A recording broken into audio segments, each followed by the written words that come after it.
I'm Sana Kim, America's Face of Dating, and today we have a very fascinating question to talk about from a viewer, and he asked, how do you change the way that you are perceived to be in a social situation, specifically a group of girls? And so I'm assuming that he's basically asking how to, if you're being perceived as a guy who doesn't really get a lot of girls, or a guy who's needy and clingy, he wants to be perceived as the man.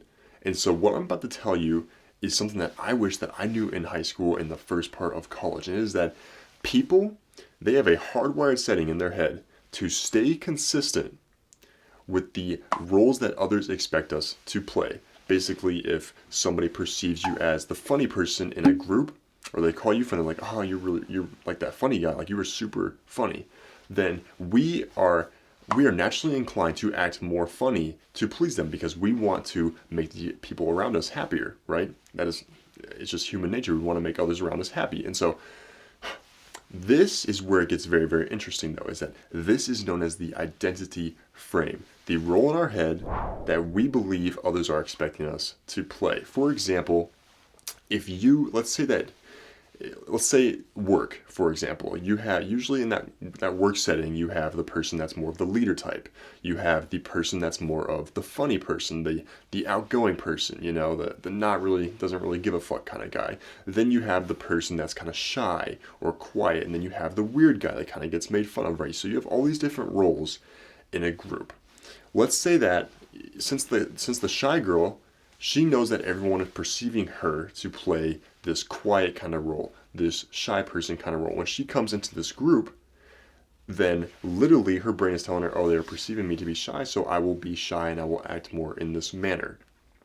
In high school, I had two groups, and in one group I was more of the funny kind of guy. And then in the second group, I was more of the very, very reserved, very, very quiet type of person. And so when I found it difficult, and I couldn't ever figure this out, is why in group one, when I was the funny kid, why I couldn't just go over to group two and be that funny person. And it's literally because that is how they're perceiving you to be. I literally was like, why is this impossible to do? I was like, why can't I just be the funny person in this group? And I started to realize that it's literally how they are perceiving me to be in that moment. And so if you want to be the man around a group of women, then right now they are perceiving you to be something else. This is very, very powerful stuff. This is just called the identity frame, and you can use it to your advantage. You can use it for very, very dark things. And so I must warn you, I was like, use this for good. So you are being perceived to play a certain role in that group. And so if you want to go from the man who's viewed as annoying or clingy or needy or doesn't get a lot of girls to literally the man, the brain knows that they are perceiving you to be this person. And so literally if you try to be the man, the brain blocks off the things to say because it believes that it is more important to be accepted into this group to make those around you happier versus being what you want to be, because that's what's just hardwired into our brain. And so if you want to go from this to the man, then first you need to be consciously aware that this is happening, which I just told you about.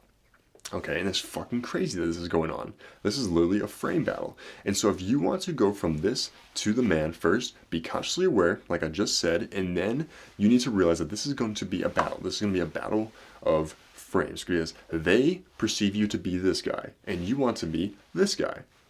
And so they're going to try to force you back into being the guy that they think that they originally knew, because that's what makes them more comfortable. So they are going to test you. They're going to test the shit out of you and try to get you to submit back into their ways. But you need to be consciously aware of this. You need to battle this. You need to push through this. And over the next couple of weeks, you need to keep pushing through.